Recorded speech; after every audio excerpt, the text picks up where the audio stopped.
Parfois, il m'arrive de penser que sortir la caméra de ma poche est une barbarie. I'm Hamza Halloubi. I am an artist.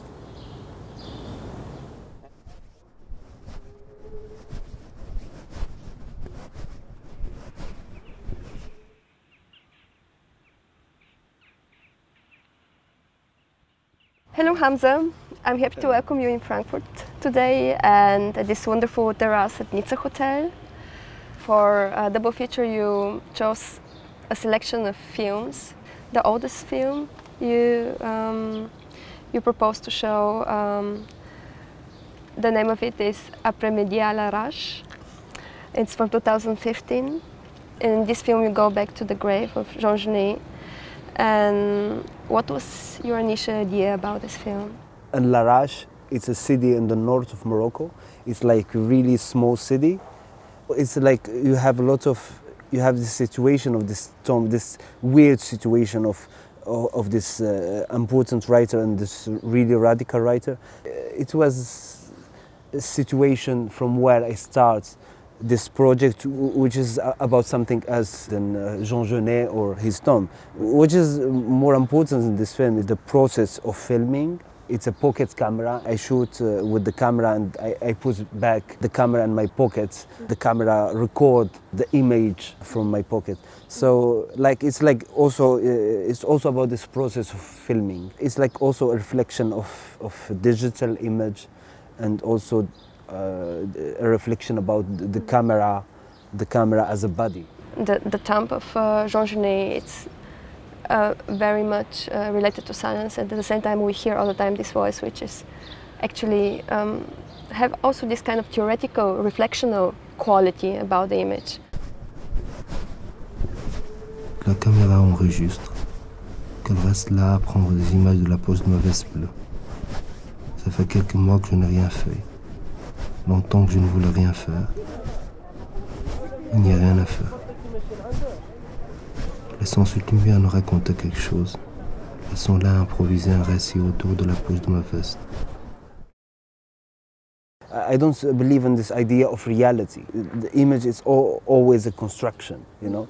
And for me, text or like spoken text, it's like to create another image. It's about like this construction of reality and another construction of reality by words and by spoken words. The way you structure your films, you introduce us to a certain scene, and then at once there is a gesture which breaks the image, but also in a kind of very literal way.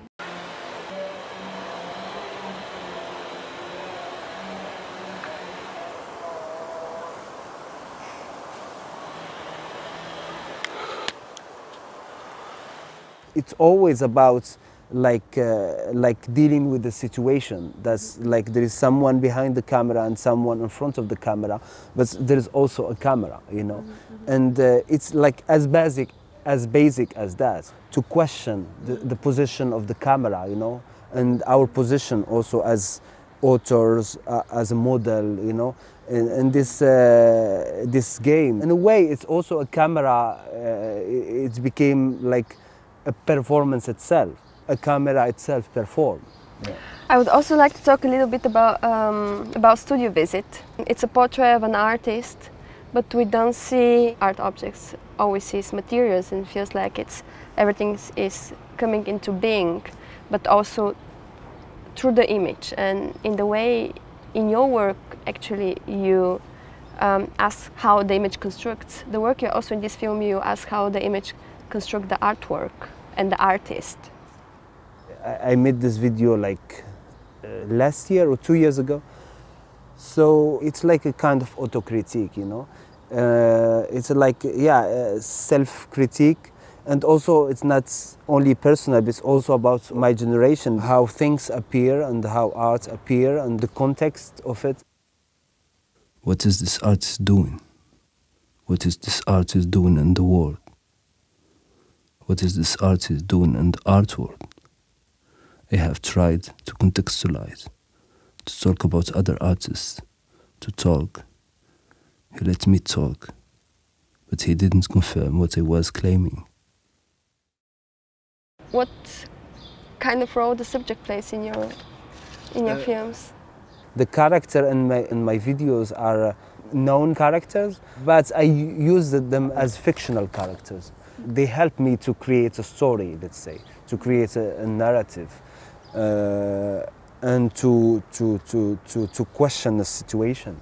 Those videos are also portraits, you know, but they are portraits and video, you know. They are not in moving images, you know, not portraits and painting or not. So it's also a question how to make a portrait in video, not to imitate photography or not imitate painting, but the question how to do it in video. Like why there is this movements of cameras. In a way they produce time, in a sense. They have their own time. They don't suggest time. I mean, in a cinematic sense, and you know, it's like they have their own times, you know.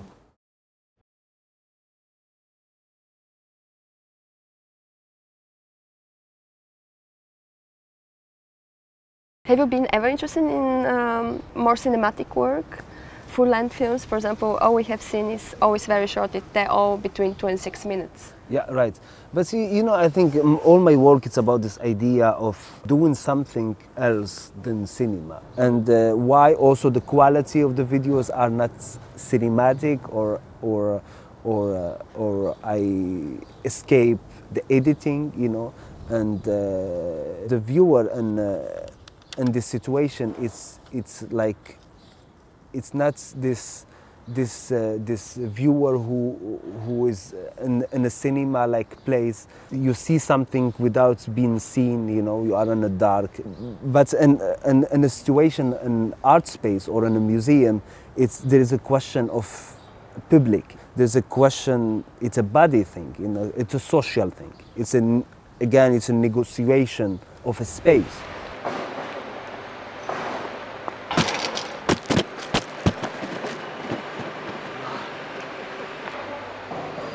Do you feel actually as a Moroccan artist?